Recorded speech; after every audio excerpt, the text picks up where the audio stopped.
Hello, many thanks for joining us here on Herman Manyora's YouTube channel. My name is Evan Sokinyi and this is the Candid Talk. I'm joined here by Professor Herman Manyora. Prof, how are you?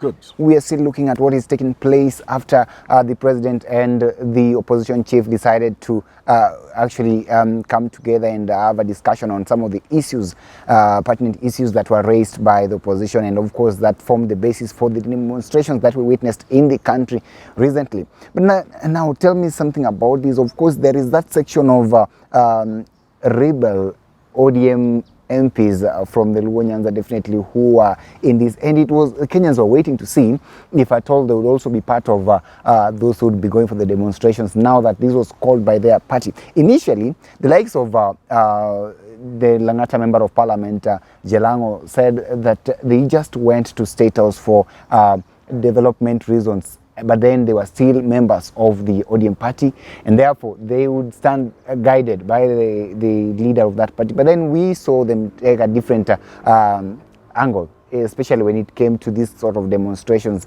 The party had decided that they would be on the roads with the people demonstrating and showing the country that things are bad. We did not see them take part in such. They held some sort of conferences and decided to talk against these demonstrations. The Jalas immediately, just before the very first demonstration, he said that he would be there with the people. Then all of a sudden he changed tactics and decided to remain with other rebel MPs. And you saw what actually happened. He even came out and said that there would be no demonstrations in Langata. Professor Tom Ojienda also said the same thing. What do you think is now really happening? What is it that is going to be there? Because the demonstrations are past, but they are here. And I understand that perhaps there could be some sort of call for them to resign now that they went against the party rules. They'll be banished. Everything remaining equal, they should expect the worst. They will certainly be victims. They will suffer. Be victims the of consequences of the starting Baba to go to a side that is now working with Baba. It has happened throughout. This time round, they could even lose their seats because that is a discussion that is on the table. You remember even Raila in his address mentioned that. He has been consistent about people who kind of jump from their political parties, the party that sponsored them to parliament, and then go running to the other side for handouts. He has been very, very clear about that. And I will not be surprised.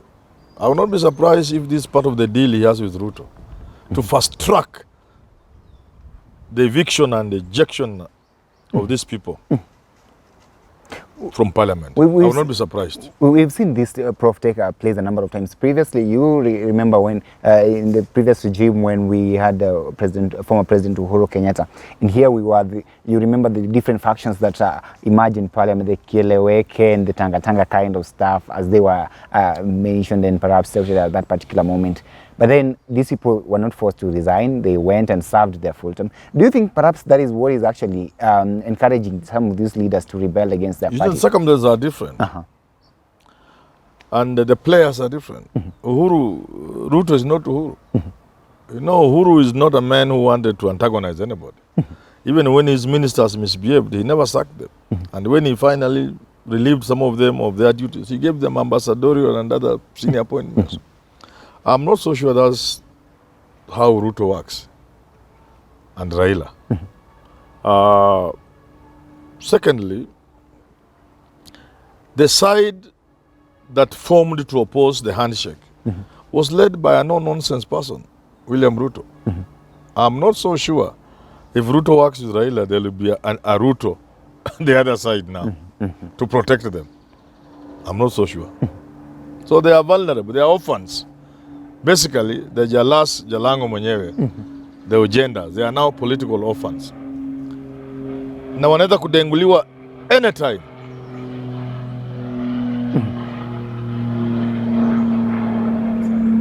Anytime. They are exposed. Those who misbehaved with Raila and even Ruto and even Uhuru found solace and protection in William Ruto. Okay? But this time, if Raila is working with Ruto, These guys who are defected, they will go home. And that's a demand Raila seems set to make, if he already hasn't made it. I suspect it's one of the things Raila will want addressed. And they will suffer. Yeah. What then do you think perhaps could be the relevance of forming political parties if at all this is how some of these leaders will be behaving definitely? Because when we have that sort of difference in opinions between the leaders, because definitely they're also leaders in their own right, Yes. then we also have the political parties. How then do we balance to ensure that these people actually remain leaders who are seen as leaders on their own right without necessarily appearing to be sycophants or rather blind followers of some political leaders? No, there will always be differences of opinion, but they are supposed to be managed within a framework. And in this case, you are a member of a political party. There must be ways of resolving your own differences if any. And if those differences reach a point where you feel you cannot reconcile yourself with the thinking of the party leader or the party itself, then you are free to take a walk. Again, it's provided for that you go back to the people and seek election using the new tool you feel or vehicle you feel serves your interest and is in sync with your thinking. Yeah. You don't disagree with your political party.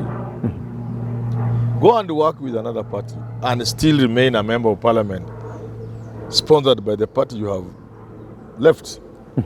Just not how it's supposed to be. Therefore, many Kenyans agree that those who left ODM and Azimio should just go home and prepare for another election. Yeah, let Tom Ojenda stand for Senate in Kisumu. Let Jalas come in Langata. If he can get 5,000 votes, he'll be a very strong man. 5,000, he'll be a very strong man. I'll buy him a cup of tea. Now, the question is, can't they make their own informed opinions and decisions? Yeah, in you are such free kind to of do matters? so. Yeah. But you take a walk. You leave the party. You leave the party. Meaning, once you're in the party, you abide by the laws of the party. Yes. Yeah. And you must work within the party. If there are disagreements, you try to sort them out.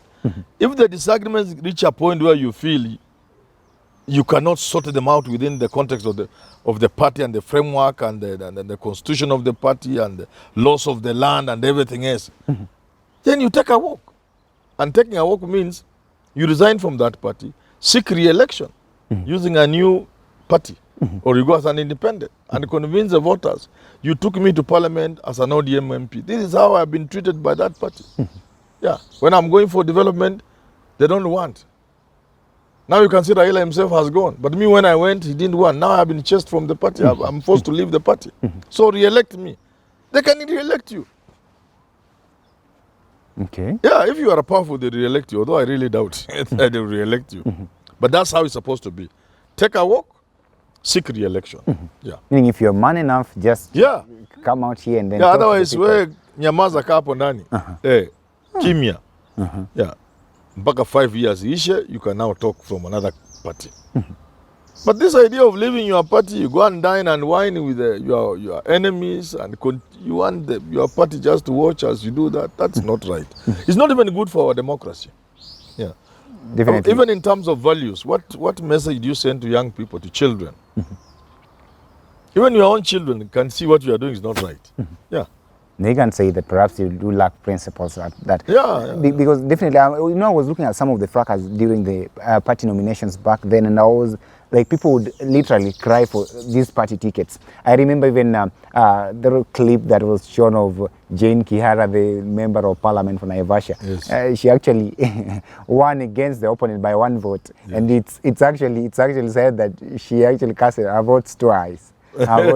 So you get, and in fact, some of these people, when they did not receive the party ticket in certain strongholds of various parties, then they would actually shed tears. For instance, even if you look at Jalango Mwenyewe, there was that time that it was rumored that he did not get the ODM ticket, and you could see the kind of reaction that was there from him. The guy would like literally talk, and then you see somebody who's so emotional. But then now, when he now gets the chance, and then through the party he comes outside here, then definitely now he's got the guts to get But the back. MPs have themselves to blame. Why? These laws are made in Parliament. They must have known all along that these laws and the regulations governing nominations of political parties will always come to haunt them. But when these things are taken to Parliament, you don't see them participating. You just see 20, 30 MPs in Parliament. And they just take lightly these laws because they're made in Parliament. Okay. Yeah. So when Professor Tom Ojienda says very well that there are various ways, legal ways of dealing with things in this country, let's follow the law, then you would also tell him that we should also follow the law in dealing with what he's doing right now? Yes, yes. Once you disagree with your political party, you just take a walk and go back. You are a strong man. Because that's what the law says. Go back to the people of Kisumu, they will elect you under any party as a senator. If you are a man, and certainly you know they will not. I wonder how possible is that, because it's going to happen. Yeah. I have this feeling. I have this feeling Raila is serious about this issue. I have this feeling. And I would not be surprised if it's part of the deal he has stuck with Ruto. That even as we talk about changes and calling off Mandamano, my MPs who left me must go home and seek re-election. To Ruto, that's nothing. It's a small condition. Okay, fine, mzee. You're tutafanya. And when it's Ruto, Ruto is not Uhuru. They will get no protection from him. They will just be tossed out of Parliament. I saw Professor Tom Ojienda the other time actually walking around. In fact, he went to attend some funeral, I think back home in Kisumu, and he was there on top of the vehicle, raising the hands and talking to people, and he wrote there, Mona meet the people too, with a number of people actually following him. I wonder whether he's actually positioning himself for the grand succession politics that we are witnessing looming in the Luo Nyanza region. And do you believe the What professor... do you mean by grand succession? To succeed who? To succeed Raila Odinga, of course. Raila is not immortal. He's a human being. He will leave the scene. A time will come when Raila will leave the scene. And there will be people playing various roles from across the country, from Luo Nyanza, from Nyanza itself. If Ojienda will be considered to be a worthy successor, he'll be given. But does he look like a person who can succeed Raila? If you ask me, he doesn't. Why? Doesn't. I'm just saying, I mean, I could be wrong. He just doesn't appear to me to be a successor to Raila. My people, the Luo, are very political people. And the history of the Luos, for people like General Tom Ojienda, who have been to school, I don't know. But they have certain interest, so I can't blame them. If it wasn't because people have interests, I would wonder their capacities of understanding things. The Luos have a very specific history. The Luos have a history of persecution and betrayal and suffering. It's the Luos who have lost, who had Jaramogi Oginga play the role he played in the independence of this country, ending up in house arrest, being mistreated by Kanu, then forming his party, being frustrated, his MPs being forced to resign to go for little general election, finally ending up under house arrest, ending his political career. It's the Luos who have lost Tom Mboya to assassination, Agwin Skodek, Robert Ouko. The Luo history must inform the decision you make if you are a Luo. The Luo history will not embrace people who are seen to betray the community. You can do it in another community and they will forget. But the Luo history of suffering and betrayal and persecution in this country puts them in a position they can't stand people who are betraying them and betraying their leaders and their aspirations. So even if it was about succeeding Raila, then you believe you cannot succeed Raila if you are... This is not the right way to go about it. Who has been working, perceived to be working with the people who are persecuting the Luos, who are frustrating the Luos, who are stopping Luos from being part of this country, rightly or wrongly.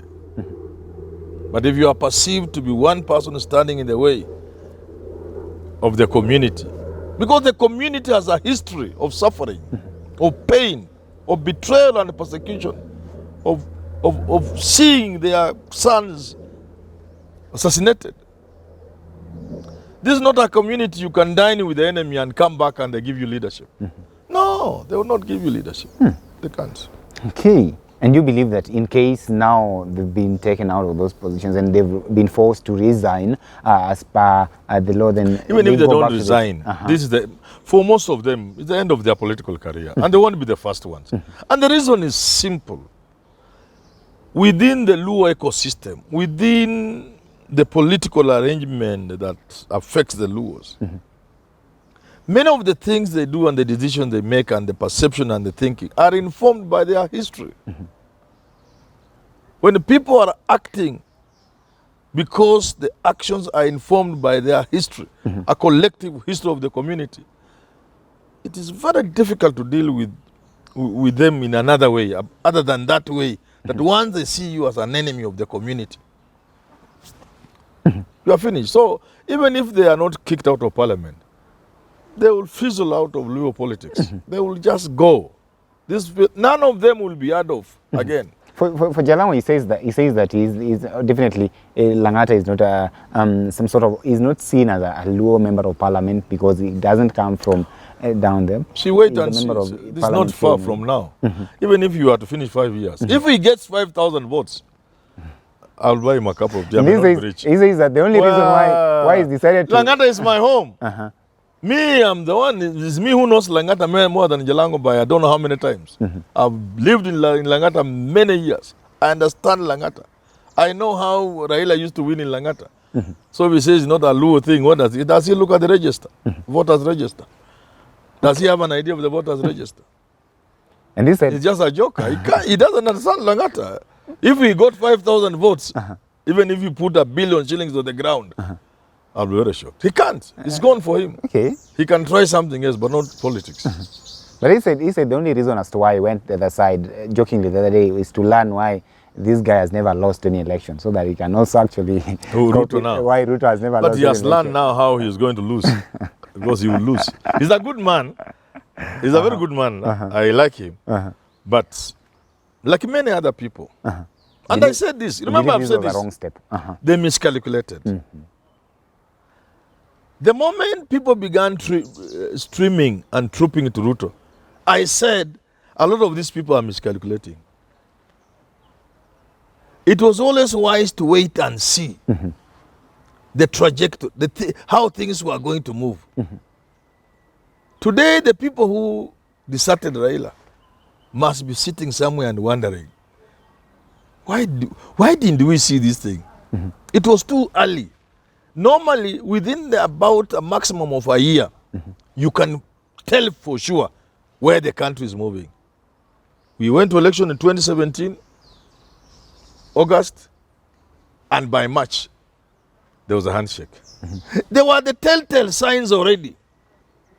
So these people should have seen there's no way Ruto was going to run this thing on his own. A time was going to reach when there's going to be confrontation between him and Raila.